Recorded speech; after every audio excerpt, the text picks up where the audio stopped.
नमस्कार दोस्तों, आपका स्वागत है आपके चैनल एग्जाम परिचय। तो दोस्तों आज हमारी क्लास नंबर 11 है। इससे पहले हम 10 क्लासें कर चुके हैं और ये क्लासें दोस्तों किस एग्जाम के लिए? जूनियर असिस्टेंट 5512 के लिए।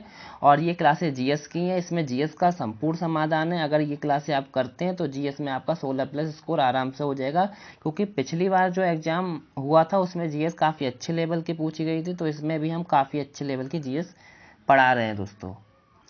और दोस्तों आपको एक बात ध्यान रखनी है, अगर आप ये कंटिन्यू सीरीज देखते हैं तो आपके जीएस में काफ़ी इंप्रूवमेंट हो जाएगा, क्योंकि अभी एग्जाम में 4 से 5 महीने हैं दोस्तों।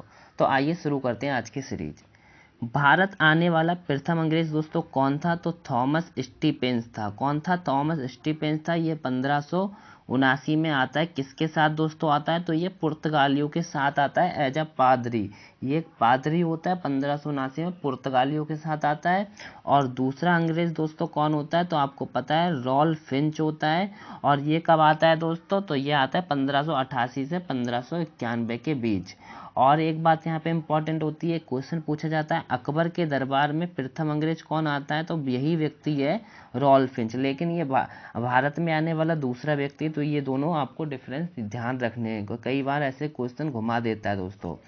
आगरा लंदन से बड़ा है, ये बात किसने दोस्तों बताई थी? तो रॉल्फ फिंच ने ही बताई थी। देखो इस प्रकार के जो प्रश्न है आजकल यही चलन में कि आगरा लंदन से बड़ा था, ये स्टेटमेंट किसका था? तो रॉल्फ फिंच का था। वह कौन था? भारत में आने वाला दूसरा अंग्रेज था और अकबर के दरबार में आने वाला प्रथम अंग्रेज था। ये बातें ध्यान रखनी है।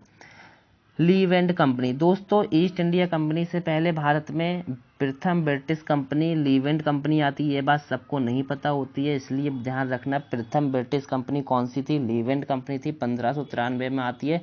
और दूसरी जो कंपनी थी ब्रिटिश, वह कौन सी थी? तो ईस्ट इंडिया कंपनी थी।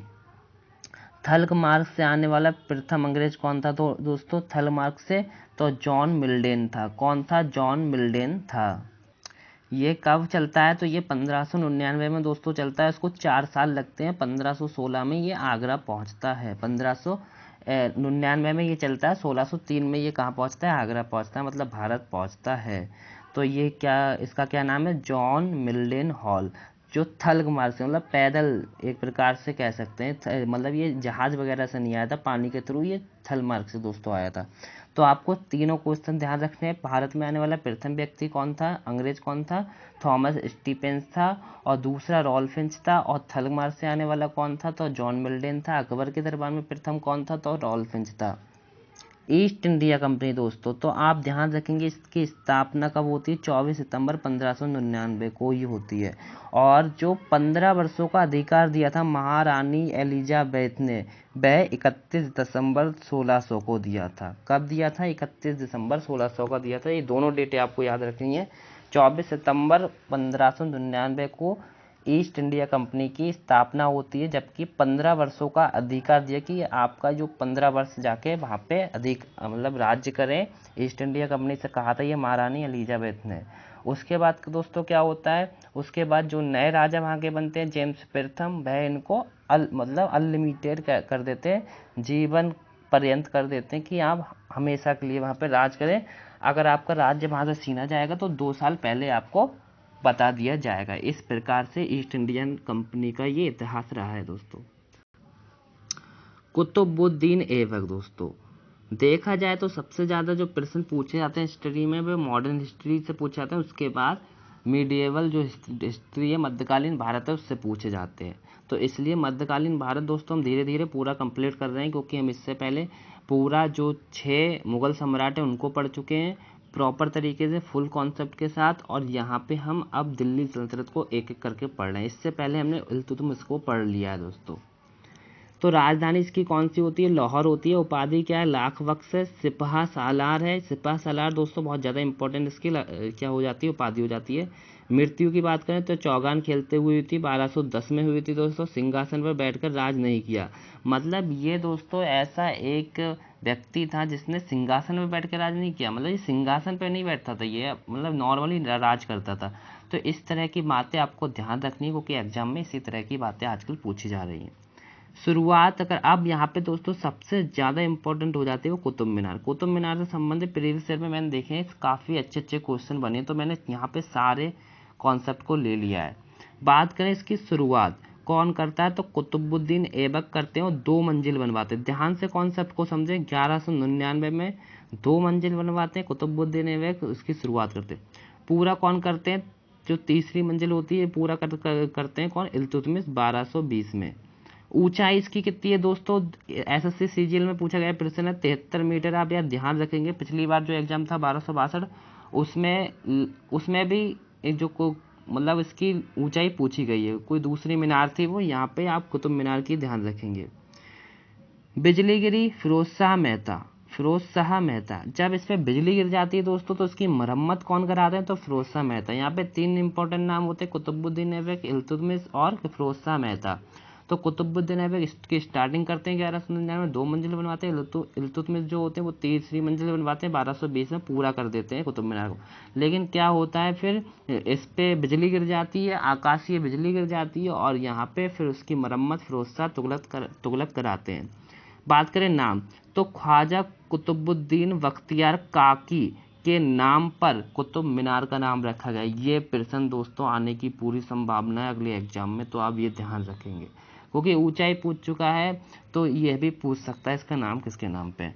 इसकी टोटल मंजिलें दोस्तों कितनी, यह भी प्रश्न प्रीवियस में पूछा गया है, तो ये 5 मंजिल है। कितनी? 5।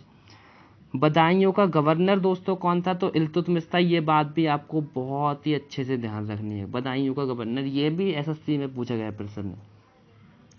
बात करें जूट का युद्ध 1211 में दोस्तों होता है, आराम शाह और इल्तुतमिश के बीच होता है। इसमें इल्तुतमिश जीत जाता है। गुलाम वंश का अगला शासक फिर कौन बनता है? इल्तुतमिश बनता है।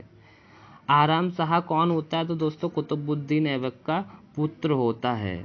और बदायूं का गवर्नर कौन होता है? इल्तुतमिश होता है। तो इल्तुतमिश और आराम शाह के बीच युद्ध होता है जूड का 1211 में, और ये इल्तुतमिश को हरा देता है और गुलाम वंश का अगला शासक बनता है, जिसको वास्तविक संस्थापक भी कहते हैं दिल्ली सल्तनत का। हमने पिछली क्लास में दोस्तों पढ़ चुके हैं। अढ़ाई दिन का झोपड़ा, ये दोस्तों कौन निर्माण कराता है? तो कुतुबुद्दीन ऐबक कराता है। अगर बात करें तो ये है कहाँ पे? तो राजस्थान में है दोस्तों, कुतुब उल इस्लाम मस्जिद, ये नई दिल्ली में। तो आपको इसकी 2 इमारतें ध्यान रखनी है। एक दिल्ली में कुतुब इस्लाम मस्जिद है, और अढ़ाई दिन का झोपड़ा राजस्थान में। 1206 से 1211 इसका कार्यकाल था। तो दोस्तों आप इसको इसी प्रकार से अपने नोट्स बना सकते हैं और इसको बार बार रिवीजन कर सकते हैं। आप इससे आपको पूरा कॉन्सेप्ट बिल्कुल तैयार हो जाएगा, ये टॉपिक बिल्कुल तैयार हो जाएगा। भारत में सबसे लंबा बांध दोस्तों कौन सा है? तो हीराकुंड है। ये कहाँ है? उड़ीसा में। शारदा एक्ट की अगर बात करें तो 1929 में आता है शारदा एक्ट। इसके तहत लड़कियों के विवाह की आयु 14 वर्ष होती है। कितने वर्ष होती है? 14 वर्ष। ये प्रश्न आपको अंदर की बात रखना है। अगर पूछेगा शारदा एक्ट कब आया? 1929। लेकिन अगर ये पूछे इसमें लड़कियों की जो विवाह की आयु थी वह मतलब कितने वर्ष थी? तो 14 वर्ष थी। कितने वर्ष थी? 14 वर्ष थी। तो ये बात आपको ध्यान रखनी। कोल आंदोलन के नेता कौन थे दोस्तों? बुद्ध भगत थे। विनाशकारी राज्यों का अविनाशकारी संघ, ये स्टेटमेंट है दोस्तों। ये किसने कहा था? ये स्टेटमेंट किसका स्टेटमेंट? तो अंबेडकर जी का। ये BR राव अंबेडकर जी का स्टेटमेंट है। इसका मतलब क्या है कि हमारा जो देश है उसमें राज तो भंग हो सकता है, राज को खत्म किया जा सकता है, लेकिन जो हमारा संघ है वो अविनाशकारी है, इसको खत्म नहीं किया जा सकता है दोस्तों। जैसे क्योंकि पहले जब हमारा जो भारत देश था तो उसमें सारे राज्य अलग अलग थे, जो स्वतंत्र राज्य थे उनको इकट्ठा करके हमारा संघ बना भारत। तो इसलिए ये अंबेडकर जी ने ये स्टेटमेंट दिया था। ओजोन परत कहाँ पाई जाती है दोस्तों? तो समताप मंडल में पाई जाती है दोस्तों। कितने मंडल होते हैं दोस्तों? आपको ध्यान रखने हैं। तो 5 मंडल होते हैं इस प्रकार से। और ये जो हमारा पहला मंडल जो होता है क्षोभ मंडल होता है, जिसमें क्या होता है यहाँ पे, ये क्षोभ मंडल है। और यहाँ पे क्या होता है, जितने भी ये आंधी तूफान वगैरह चीज़ें होती हैं, ये होती हैं 13 किलोमीटर लगभग ये होता है। ये भी कई बार एग्जाम में पूछ लेता है। और जो दूसरा मंडल होता है वह कौन सा मंडल है? तो समताप मंडल है, जहाँ ओजोन परत पाई जाती है। हमें UV रेज जो होती हैं, अल्ट्रा वायलेट रेज होती हैं, जिसको परावैंगनिक किरणें कहते हैं, उनसे हमारे शरीर को बचाता है, जो हमारे कैंसर कर सकती है दोस्तों।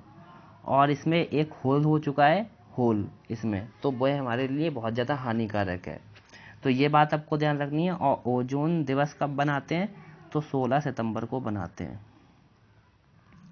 16 सितंबर को हम ओजोन दिवस बनाते हैं। भारत में सबसे ऊंची निर्विवाद चोटी दोस्तों कौन सी है? तो नंदा देवी है। कौन सी है? नंदा देवी है।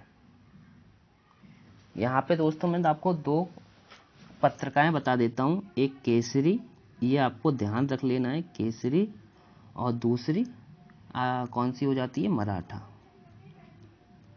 तो ये आपको पता है दोनों पुस्तकें किसकी हैं, ये शायद आपको पता होगा पहले से। तो ये किसकी हैं? बाल गंगाधर तिलक की हैं। किसकी हैं? बाल गंगाधर तिलक, लोकमान्य बाल गंगाधर तिलक। तो ये बात आपको ध्यान रखनी है, दोनों ही पुस्तक किसके हैं। लेकिन क्वेश्चन क्या आता है दोस्तों, यह पूछता है कि केसरी किस भाषा में है और मराठा किस भाषा में है। तो केसरी दोस्तों मराठी भाषा में, मराठी, और जो मराठा पुस्तक है वह कौन से में है दोस्तों? अंग्रेजी में। तो ये बात आपको ध्यान रखना है, जो उल्टा है यहाँ पे, उल्टा, मराठा अंग्रेजी में, केसरी मराठी में। तो ये दोनों पत्रिकाएं बहुत ज़्यादा इंपॉर्टेंट होती हैं, बाल गंगाधर तिलक जी की होती हैं, केसरी मराठा, और ये किस किस भाषा में, ये बात ध्यान रखना। और मैंने आपको ये भी बताया इनको लोकमान्य तिलक, लोकमान्य तिलक इनको क्यों कहते हैं, ये बात हमने पिछली जो वीडियोस करी हैं उसमें हमने डिटेल में इसको बताया है दोस्तों। तो दोस्तों आपको ये वीडियो कैसी लगी? अगर वीडियो अच्छी लगी तो लाइक कर सकते हैं, एंड कमेंट बॉक्स में कमेंट करके हमें बताएं ये वीडियो आपको कैसी लगी। धन्यवाद दोस्तों देखने के लिए वीडियो।